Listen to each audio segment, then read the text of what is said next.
unfortunately have political risk to attach to them. And it's hard to change what the government is doing to the American economy and the American people.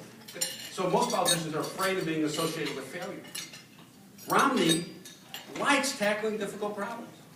It's his passion. He has a vocation to do it. He did it in the private sector.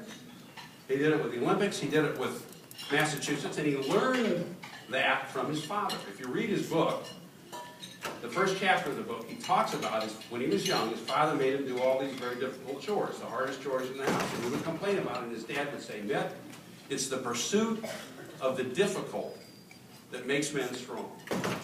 And so he spent his whole life attempting and accomplishing difficult objectives. When I go to Washington, and I still go periodically, I get asked by sitting members of Congress, because they know that I'm associated with Governor Romney, they say to me, look, is he going to be willing to make the tough decisions you have to make on the budget? And I say, look at what he's done in his life. The guy's a dynamic, classic executive personality. When you take over an organization that's hemorrhaging red ink, the way the federal government is hemorrhaging red ink, you know you have to fix that before you can accomplish anything else that you want to accomplish. And I say to these people, I say, look, don't worry about whether he's going to want to take the tough decisions.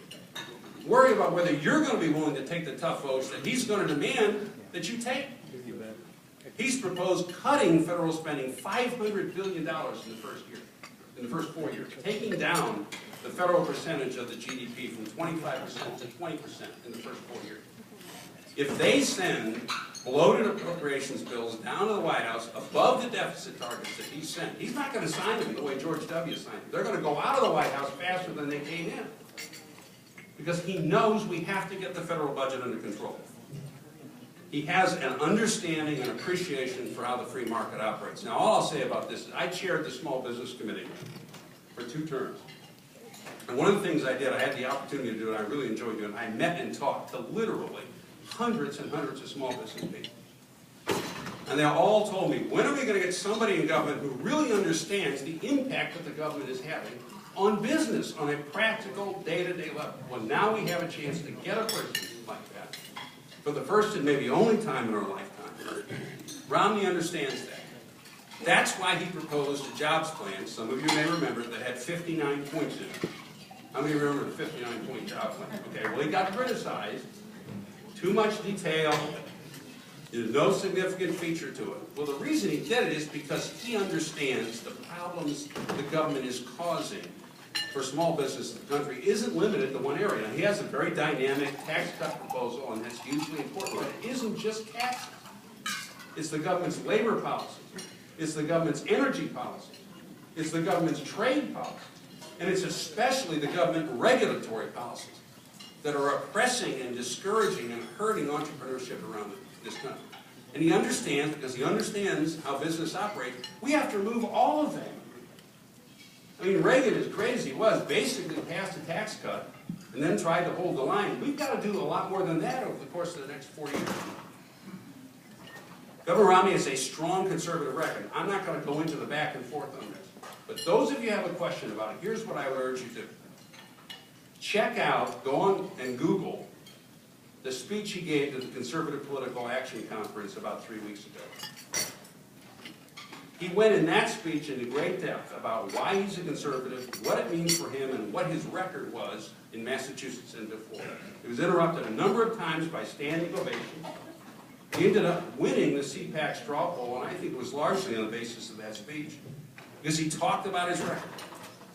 Not just on fiscal issues, but yeah, he balanced the budget in Massachusetts, cut out a lot of spending, had 800 vetoes, got the economy going, but he also talked about his record on the social issues. And I related to that because that's how I first came to hear about Romney. He rose to national prominence the first time when he vetoed an embryonic cloning bill. I was mildly interested in the subject of embryonic cloning at the time. This was in 2005. For those of you who remember that. He wrote a very strong veto message. Then he came down to Washington and testified in favor of traditional marriage because it was in Massachusetts that the first attempt to get same-sex marriage ever happened, and he fought it. It's his record, it's the reason he's endorsed by conservatives around the country. From Judd Gregg to Norm Coleman to Nikki Haley to Jan Brewer to Rob Portman to John Thune to Bob McDonnell. Conservatives from every sector of the country support him. I talked to Senator Trent Lott the other day, who supports him, and he said that he has the support of the statewide officers in Mississippi, who are all, believe me, conservative. And Romney has a servant's heart. I don't know how many of you, he cares a lot about people. He doesn't wear his emotions on his sleeve, so he expresses his concern and his caring for people in his actions. My father was a lot like that. How many of you have heard the story about his partner's 14-year-old daughter? I'm going to tell it very briefly because this is vintage Romney. He does not talk about this on his stump. In July of 1996, he had gone back to Bain and Company. He basically started Bain, he grew it, and then it became successful. Then he left. It was facing bankruptcy, and he went back to fix it. Remember what I said before? He took $1 salary a year. In July of 1996, one of his partners comes in on a Monday and says, my 14-year-old daughter went to a party in New York. And by the way, let's not get into why his 14-year-old daughter was going to a party in New York. Okay, but on this Monday, she's disappeared. And he was distraught, right? So what did Romney do? The Bain Capital, Bain and Company was in Boston. He closed down Bain and Company, asked all 30 employees to go to New York. They did, paid for it. Set up headquarters in New York, hired a private detective firm, opened up a hotline, went to the chain of drugstores that they owned, and distributed the girl's photo. Everybody who bought anything at that drugstore got the girl's photo. He and his employees went out scouring, and they went to Central Park asking prostitutes and addicts if they'd seen this girl. This is concern in action. And what happened was the police got an anonymous tip. They found the girl in a basement in New Jersey suffering from significant drug withdrawal. She'd taken a huge dose of ecstasy. And the doctor said afterwards, if they had found her 24 hours later, she might have been dead. You should hear his partner talk about this. He doesn't talk about it on the stump. And finally, he's an American exceptionalist to his core. And he's an optimist about the country. Sometimes I wonder how he can be optimistic about the country.